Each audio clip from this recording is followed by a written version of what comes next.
Good afternoon. I wanted to go over uh, 7 things that cutting in the edge with the edging blade does for your lawn. The video quality is going to be poor, okay? The reason being is I've been very busy and my views have been going down and down and down. So they think the algorithm's against me again. I don't know why. I saw it bump up to thousands of views on a couple of videos, and then the same kind of scenario got triggered in where they, I don't know, I think they're shadow banning and ghosting my videos. Or maybe I just don't have information that anybody cares about. Okay, so let's get right into it. What I'm talking about is the edger blade. Okay, when you cut in a deep, narrow channel next to your hardscapes that delineates between hardscapes and the sod, lawn plants, grasses. I don't have an example here because once again I have to do what I have to do. I don't have time to put out super high quality videos for 50 people.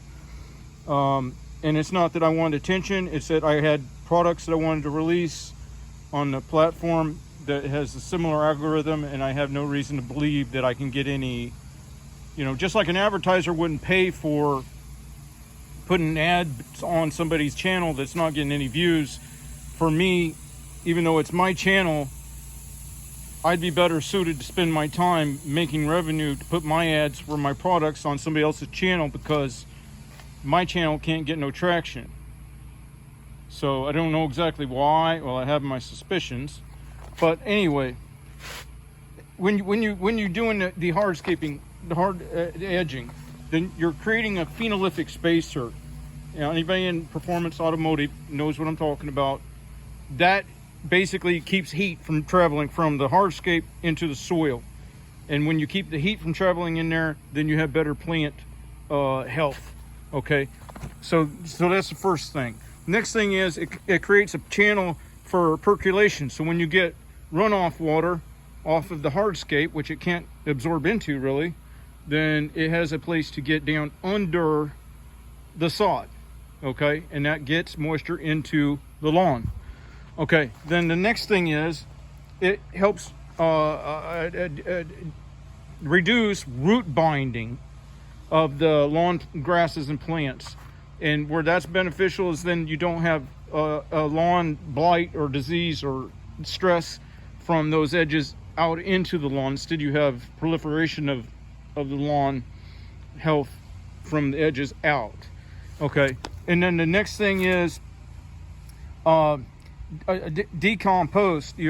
When you have that channel that's deep but narrow, the light can't get into it. And when you think about it, if the light can't get into it as well as the rest of the lawn, and then also you have that extra moisture because of a runoff from the hardscape, and then in addition to that, you're blowing off the seed and some cellulose material that can rot down, you got the perfect scenario for decomposition.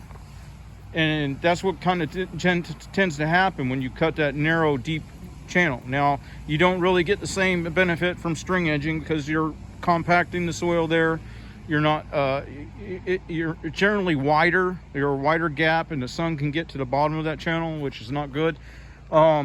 Then because you're decomposting, the next thing is when you do the next time you blade edge, see, I got all of them listed here.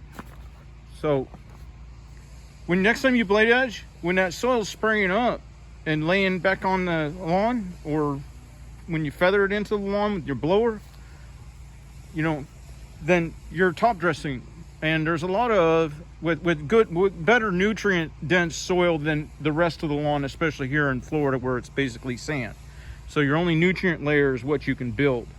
So you're top dressing the lawn because a lot of the lawn grasses kind of need that. The darker, more nutrient dense soil spread thinly over the top. So anyway, so then the next thing is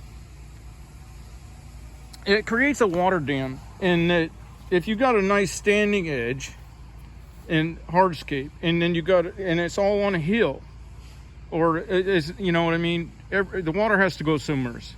If it goes too rapidly across the top of your lawn, then what can happen is it can wash away the nutrients because of because it's washing, because the water is washing across the top of the lawn. If you have that barrier, like at an apron of a driveway or something, it can effectively create like a dam to slow or create vortices or whatever, so that you don't have the washing away of the nutrients. Let's see what else we got. And then string guide.